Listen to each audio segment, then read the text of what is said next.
복음전은 예수님께서 승천하시는 장면으로 시작합니다. 1장에 보면 예수님은 승천하시기 전에 제자들에게 이렇게 말씀하십니다. 1장 8절 오직 성령이 너희에게 임하시면 너희가 권능을 받고 예루살렘과 온 유대와 사마리아와 땅끝까지 이르러 내 증인이 되리라. 예수님의 증인이 되는 일, 복음 전도는 지금 성령님의 임재와 함께 시작이 됩니다. 먼저 예루살렘에서부터, 그리고 그 넘어서 유대와 사마리아로, 또 넘어서 땅끝으로 이렇게 확장이 되어 간다고 예수님이 말씀하셨습니다. 오늘 본문은 예수님이 말씀하신 대로 이 복음 전도가 예루살렘을 넘어서 사마리아로 확장되는 장면을 보여주는 대목입니다. 먼저 예루살렘 교회가 이렇게 나옵니다. 흩어진 사람들이 두루 다니며 복음의 말씀을 전할세 빌립이 사마리아 성에 내려가 그리스도를 백성에게 전파했다. 예루살렘의 경계를 넘어서 복음을 전도한 것은 흩어진 사람들이었습니다. 이분들은 예루살렘 교회인데 핍박을 당해서 흩어질 수밖에 없게 되었습니다. 오늘 본문의 바로 앞에 보면은 1절 3절에 이렇게 되어 있습니다.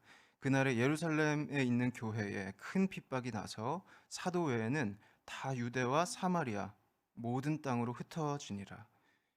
사울이 교회를 잔멸할세 각 집에 들어가서 남녀를 끌어다가 옥에 넘기니라. 이렇게 되어 있습니다. 스데반 집사의 순교를 시작으로 해서 예루살렘 교회에 큰 핍박이 있었습니다. 아직 예수님을 만나기 전에 사울은 아주 열심히 엄청 에너지를 들여서 교회를 박해했습니다. 그래서 예루살렘 교회의 지도자들, 예수님의 제자들, 사도들 외에는 다 예루살렘을 벗어나서 피할 수밖에 없었습니다. 그래서 예루살렘을 떠나서 두루 다닐 수밖에 없었는데 이것은 머물러서 살 집을 잃게 되었다는 뜻입니다. 히브리서를 수신한 교회도 이런 큰 어려움을 당했습니다. 예수님을 믿음의 주로 고백하게 된 이후에 고난의 큰 싸움이라고 부를 만한 것을 견뎌야 했고, 또 주변으로부터 주변 이웃들, 동료들로부터는 비방을 듣고 환란 속으로 들어가게 되었습니다. 사람들은 이 히브리서를 수신한 교회를 구경거리로 삼았고 감옥에 가두었고, 또 이 교회는 재산을 빼앗기면서도 치안으로부터 보호를 받지 못했습니다. 이렇게 큰 핍박 앞에서 그 교회에서 어떤 분들은 더 이상 교회로 모이는 일을 할 수가 없게 되기도 하고, 또 변절하기도 하고 배교하기도 한 것으로 보입니다. 모이기를 패하는 어떤 사람들의 습관이 언급되고, 또 한 번 비침을 얻고 히브리서 6장 4, 6절을 보면 하늘의 은사를 맛보고 또 성령에 참여한 바도 되었다가 하나님의 선한 말씀도 내세의 능력도 맛보았다가 타락한 자들에 대한 언급도 있습니다. 이렇게 큰 핍박 앞에서는 예수님을 부인하기가 쉬운데, 그렇지만 예루살렘 교회는 정반대로 그렇지 않습니다. 오히려 두루 가는 곳마다 복음을 전했습니다. 흩어진 사람들이 두루 다니며 복음의 말씀을 전합니다. 집도 없고 두루 떠돌아다닐 수밖에 없지만 이분들은 바람에 지금 날려서 흩어지는 겨 같은 그런 분들이 아니었습니다. 성령 하나님이 권능으로 꼭 붙들고 계신 사람들이 바로 예루살렘 교회였습니다. 흩어진 그곳에서 성령님이 함께 계셨기 때문에 이분들은 예수님의 증인이 될 수 있었습니다. 이 증인들 사이에 빌립 집사가 포함되어 있습니다. 빌립의 전도와 하나님께서 인정해 주시는 그 인정입니다. 5절 빌립이 사마리아 성에 내려가 그리스도를 백성에게 전파했다. 빌립은 예루살렘 교회의 일원이었는데 그 교회에서 봉사하던 7명의 집사 가운데 한 분이었습니다. 6장을 보면은 7 일꾼을 뽑는 장면이 나옵니다. 오순절에 성령께서 강림하시고 예루살렘 교회는 점점 그 믿는 제자들의 수가 늘어났습니다. 그러면서 교회의 규모가 커지면서 교회 안에 있던 어떤 갈등도 드러나게 됩니다. 6장 1절 2절 그때 제자가 더 많아졌는데 헬라파 유대인들이 자기의 과부들이 그 매일 구제에 빠짐으로 히브리파 사람을 원망합니다. 그러니까 12사도가 모든 제자를 불러서 이르되 우리가 하나님의 말씀을 제쳐놓고 공궤를 일삼는 것이 마땅치 아니하다.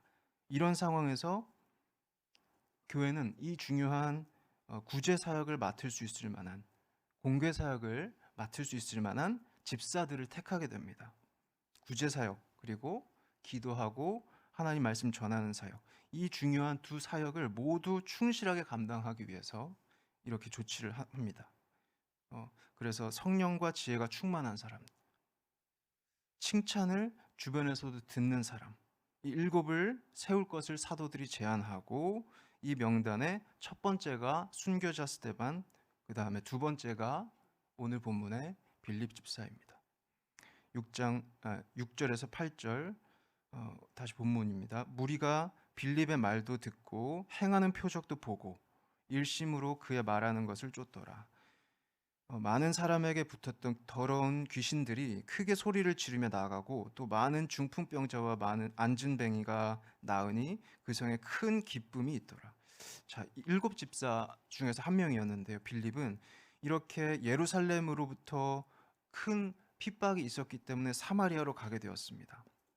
이 사마리아는 당시의 일반적인 유대인들에게는 서로 상종을 하지 않는 그런 사람들이었습니다. 보이지 않는 장벽이 유대인과 사마리아인 사이에는 있었습니다. 서로는 당연히 정통성을 전혀 인정하지 않았고 서로 교제하지 않았습니다. 그런데 성령이 임하신 이후에 교회는 이 장벽, 이 경계를 넘어가게 됩니다. 빌립이 사마리아로 이제 예루살렘에서부터 사마리아로 내려갔다 이렇게 표현하는데 사마리아는 예루살렘보다 북쪽에 있습니다. 그런데 내려가는 것은 이제 해발 고도가 예루살렘이 더 높기 때문에 이렇게 사마리아로 내려갔다 이렇게 말합니다. 거기에 도착해서 빌립 집사는 사마리아 사람들을 미워하지 않고 또 거꾸로 자기를 핍박 가운데서도 숨기지 않고 예수님을 부인하지도 않고 예수님을 전파합니다. 사마리아 사람들은 이 전도를 봅니다. 빌립의 말 그리고 빌립을 통해서 드러나는 표적 이것을 보고 그리스도를 만나게 됩니다. 여기서 보면은 지금 빌립 집사의 복음 전도에 말이 기여하고 또 표적이 기여하고 있습니다. 빌립 집사의 말에는 그리스도의 십자가 죽음 그리고 부활이 담겨 있습니다. 그리고 빌립 집사를 통해서 드러나는 표적은 어떤 것을 가리키는 기호의 기능을 하는 기적입니다. 마치 표지판처럼 무언가를 이제 가리키는 것, 이것이 표적의 의미입니다. 표적은 여기서 하나님의 인정, 빌립의 말이, 빌립이 하는 행위가, 빌립의 삶이 옳다 하는 하나님의 인정, 그리고 하나님께서 그 인정하신 곳에 역사해 주시는 것, 이것을 가리키고 있습니다. 하나님께서는 빌립 집사를 보시고 빌립 집사의 그 충실한 복음 전도를 보시고 그를 인정하십니다. 그러면서 빌립의 말에 열매가 있도록 이렇게 역사하십니다. 많은 사람들을 괴롭게 하던 귀신들이 떠나가고 중풍병자가 회복되고 안진뱅이가 일어납니다. 이 성에 괴로움이 있던 자리가 큰 기쁨으로 이제 대신 채워지고 있습니다. 우리의 복음 전도에서 말로 분명하게 예수님을 전하지 않게 되면은 복음은 점점 시간이 지나면 지날수록 명료성을 잃어가게 됩니다. 하지만 말만 있다면은 어떻게 될까요? 복음 전도에 말만 있다면은 복음이 공허하게 그 내용이 비게 됩니다. 우리의 말이 예수님, 부활하신 예수님, 우리 주님을 가리키는데 그분에 대한 믿음이 우리에게 채워져 있어야 합니다. 그리고 우리의 삶에 그 예수님의 제자로서의 충실성이 같이 있어야 합니다. 그렇게 될 때 하나님은 우리의 말과 우리의 복음 전도를 인정해 주실 것입니다. 이렇게 복음 전도는 빌립 집사의 말과 표적을 통해서 이루어졌지만 궁극적으로는 하나님의 선물입니다. 이 하나님의 선물에 대한 합당한 태도가 있습니다.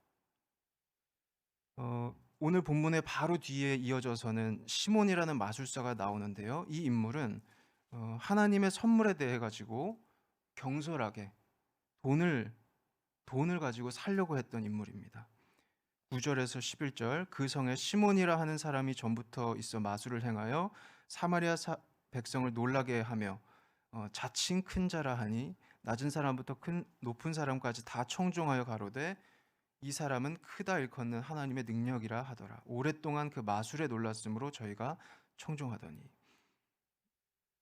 시몬은 무엇보다도 지금 사마리아 백성들의 눈을 사로잡았습니다. 영향력을 가지고 있었고 그만큼 자기가 중요하다는 의식을 가지고 있었습니다. 지위가 낮은 사람부터 높은 사람까지 다 주목을 했는데, 그렇지만 이 주목의 이유는, 시몬의 활동에 주목한 이유는 어디까지나 그가 볼거리를 가지고 있었기 때문이라고 누가는 말씀합니다. 이런 시몬도 빌립의 전도를 받게 되었고 기독교인이 됩니다. 12에서 13절, 빌립이 하나님 나라와 및 예수 그리스도의 이름에 관하여 전도함을 저희가 믿고 남녀가 다 세례를 받으니 시몬도 믿고 세례를 받은 후에 전심으로 빌립을 따라다니고 그 나타나는 표적과 능력을 보고 놀라니라. 지금 빌립 집사의 전도를 시몬이 봤는데 어떤 내용을 들었느냐 하면 두 가지입니다. 하나님의 나라 그리고 예수 그리스도의 이름입니다. 공간 복음서는 마태, 마가, 누가복음은 공통적으로 그 처음에 예수님께서 설교하실 때 하나님의 나라가 가까이 왔으니 회개하고 복음을 믿으라 이렇게 말씀하십니다. 이것을 빌립 집사도 그대로 이어서 전하고 있습니다. 그래서 하나님의 나라, 하나님의 통치의 주권이 선포되는데 예루살렘에서 시작되어서 유대와 사마리아로 넓어지고 마지막으로 땅끝까지 미칠 그 하나님의 나라의 통치의 주권은 로마에 있는 것이 아니고 하나님께 있다라고 여기서 선포합니다. 죄와 죽음으로 다스리던 그 통치, 사단의 통치는 이제 마침표를 찍고 새로운 하나님의 통치가 시작되고 있다. 이것이 예수님, 그리고 예수님의 제자들, 그리고 빌립 집사까지 했던 전도의 내용입니다. 이러한 구원은 그리고 우리 주님의 이름과 연결이 되어 있습니다. 사도행전 4장 11절 12절을 보면은 베드로 사도가 이렇게 말씀합니다. 이 예수는 너희 건축자들의 버린 돌로서 집 모퉁이의 머릿돌이 되었다. 다른 이로서는 구원을 얻을 수 없나니 천하 인간의 구원을 얻을 만한 다른 이름을 우리에게 주신 일이 없음이니라. 이렇게 전도를 받고 사마리아 사람들은 믿게 되고 또 세례를 받았고 그때 마술사 시몬이 같이 기독교인이 됩니다. 그런데 기독교인이 되었지만 지금 마술사 시몬의 시선이 머물러 있는 곳이 특별히 있습니다. 바로 빌립 집사를 통해서 나타나는 표적과 그리고 큰 능력입니다. 여기에 이 볼거리, 여기에 시몬의 시선이 머물러 있습니다. 이제까지는 자신의 마술이 사마리아 사람들을 놀라게 했는데 이제는 빌립 집사를 통해 나타나는 현상들이 마술사 시몬을 놀라게 하고 있습니다. 그러니까 시몬은 사마리아에서 활동한 이래로 자기의 능력보다 더 능력 있고 화려한 것을 보게 된 것입니다. 사마리아 성에서 이런 일들이 진행되고 있을 동안에 저 남쪽에 있는 예루살렘에서 사도들도 이 소식을 듣게 되었습니다. 유대인의 경계를 넘어서까지 복음이 확장이 되고 있다. 이 상황을 살펴보기 위해서 직접 또 사마리아의 성도들을 돕기 위해서 두 사도 베드로와 요한이 이렇게 보내집니다. 두 사도가 사마리아 성도들을 위해서 기도하고 안수할 때 성령이 오순절에 임하셨던 것처럼 사마리아 성도들에게도 임합니다. 마술사 시몬의 시선은 이때도 이 장면이 계속 주어지고 있습니다. 그러면서 사도들에게 이렇게 이야기합니다. 18, 19절 시몬이 사도들의 안수함으로 성령 받는 것을 보고 돈을 들여 가로되 이 권능을 내게도 주어 누구든지 내가 안수하는 사람은 성령을 받게 하여 주소서. 시몬의 시선은 하나님, 성령님께 있지만 그의 관심은 어디 있냐면 권능에 있습니다. 시몬은 성령 하나님을 마치 돈을 주고 살 수 있는 지금 상품처럼 대하고 그리고 하나님께 합당하지 못한 자세로 그분 앞에 서 있습니다. 이렇게 시몬이 하고 있는 이유는 그에게 권능에 대한 관심이 아주 강하게 있었고 그리고 그가 자기 중심성에 매여 있었기 때문에 그렇습니다. 시몬에게 중요한 것은 누군가가 성령을 받고 예수님의 증인이 되는 그것이 아니라 누가 나를 통해서 성령을 받고 나를 통해서 예수님의 증인이 되는가, 나에 있었습니다. 사도 베드로는 이 사람을 엄하게 이렇게 꾸짖습니다. 20절에서 23절 베드로가 가로되 네가 하나님의 선물을 돈 주고 살 줄로 생각하였으니 네 은과 네가 함께 망할지어다. 하나님 앞에서 네 마음이 바르지 못하니 이 도에는 네가 관계도 없고 분깃될 것도 없느니라. 그러므로 너의 이 악함을 회개하고 주께 기도해라. 혹 마음에 품은 것을 사하여 주시리라. 내가 보니 너는 악독이 가득하고 불의에 매인 바 되었도다.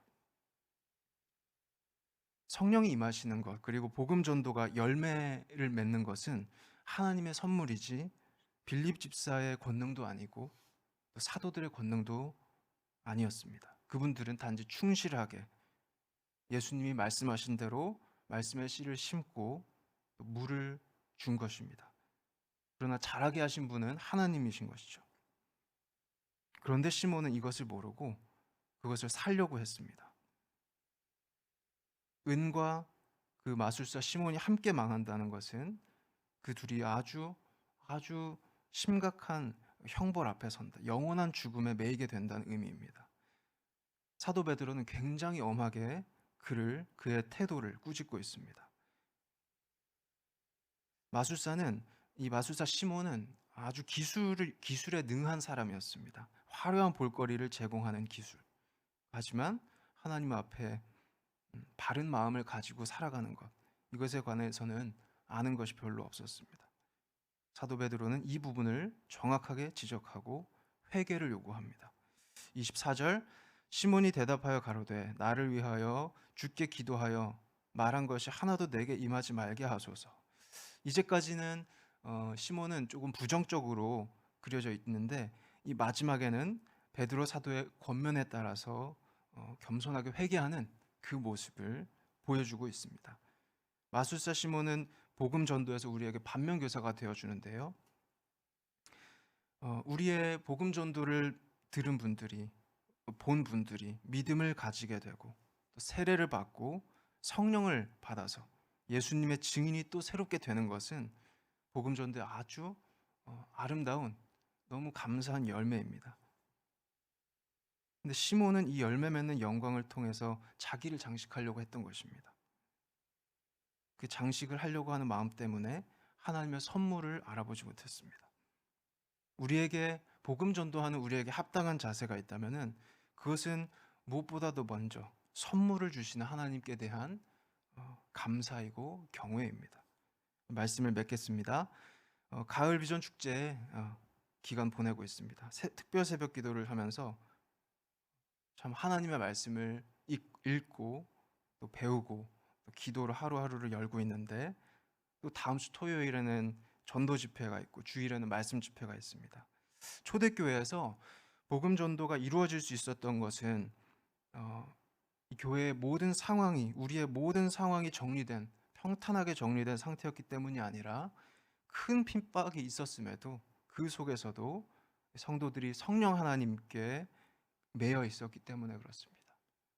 우리의 말이 예수 그리스도의 이름을 전하고 또 우리의 삶이 성령 안에 믿음 안에 충실하게 거할 때 하나님은 우리의 복음 전도를 사용하실 것입니다. 그래서 하나님의 선물이 우리에게 주어질 때 거기에 사마리아 성에 주어졌던 큰 기쁨이 있을 것이고 우리는 귀한 선물을 주신 하나님께 감사하게 될 것입니다.